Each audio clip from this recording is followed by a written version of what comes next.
ഭരണത്തിലിരിക്കുമ്പോൾ എല്ലാ തട്ടിപ്പിനും അഴിമതിക്കും കൂട്ടുനിൽക്കുകയും പ്രതിപക്ഷത്താവുമ്പോൾ ആദർശ പരിവേഷമണിഞ്ഞ് എതിർക്കുകയും അക്രമം നടത്തി ജനങ്ങളെ ഭീഷണിപ്പെടുത്തുകയുമാണ് സിപിഎമ്മിന്റെയും പോഷക സംഘടനകളുടെയും പതിവ് പരിപാടി.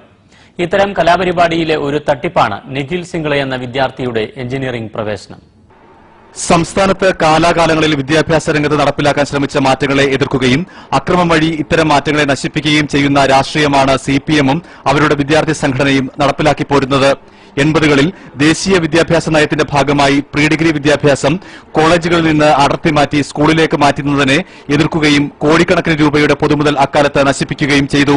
പാവപ്പെട്ട നൂറുകണക്കിന് വിദ്യാർത്ഥികളുടെ മാർക്ക് ലിസ്റ്റുകളാണ് SFI എന്ന് കേരള യൂണിവേഴ്സിറ്റിയിൽ തീയിട്ട് നശിപ്പിച്ചത്.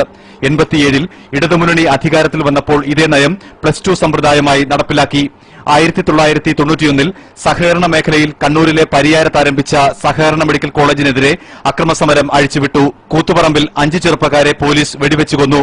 പിന്നീട് സിപിഎം അധികാരത്തിലേറിയപ്പോൾ ഈ കോളേജിന്റെ ഭരണസമിതി പിടിച്ചെടുത്ത് അവിഹിത മാർഗത്തിലൂടെ സിപിഎം നേതാക്കളുടെ മക്കൾക്ക് ജോലിയും മെഡിക്കൽ പ്രവേശനവും തരപ്പെടുത്തി. ഏറ്റവും ഒടുവിൽ ഡിവൈഎഫ്ഐ സംസ്ഥാന നേതാവ് രമേശന്റെ മകൾക്ക് 45 ലക്ഷം രൂപയ്ക്ക് അഡ്മിഷൻ തരപ്പെടുത്തി കൊടുത്തതും പുറത്തുവന്നു. സ്വാശ്രയ കോളേജുകൾക്കെതിരെ സമരം നടത്തിയ സിപിഎം തങ്ങളുടെ മക്കളെ സ്വാശ്രയ കോളേജുകളിലും വിദേശ സർവകലാശാലകളിലും പഠിപ്പിക്കുന്നത് പതിവായി. പാവപ്പെട്ടവന്റെ മക്കളെ പഠിക്കാൻ അനുവദിക്കാതിരിക്കുകയും നേതാക്കളുടെ മക്കളെ മുന്തിയ കോളേജുകളിൽ പഠിപ്പിക്കുകയും ചെയ്യുന്ന കാപട്യമാണ് ഇക്കാര്യമത്രയും സിപിഎം അനുവർത്തിച്ചു പോരുന്നത്. നിർമ്മൽ മാധവ് എന്ന പാവപ്പെട്ട വിദ്യാർത്ഥിയെ കോഴിക്കോട് സർവകലാശാലയുടെ കീഴിലുള്ള സർക്കാർ എഞ്ചിനീയറിംഗ് കോളേജിൽ നിന്ന് അതേ സർവകലാശാലയുടെ കീഴിലുള്ള മറ്റൊരു സർക്കാർ എഞ്ചിനീയറിംഗ് കോളേജിലേക്ക് മാറ്റിയതിന് എതിരെയാണ് SFIയെ ഉപയോഗിച്ച് സംസ്ഥാനത്ത് അക്രമവും വെടിവെപ്പും നടത്തിച്ചത്. അന്യ സംസ്ഥാനത്ത് കോഴ നൽകി സ്വകാര്യ കോളേജിൽ പഠിച്ചിരുന്ന ഉന്നത പോലീസ് ഉദ്യോഗസ്ഥന്റെ മകനെ സർക്കാർ കോളേജിൽ അച്യുതാനന്ദൻ സർക്കാരിന്റെ കാലത്ത് പ്രവേശിപ്പിച്ചതിനെക്കുറിച്ച് സിപിഎമ്മിന് മിണ്ടാട്ടമില്ല.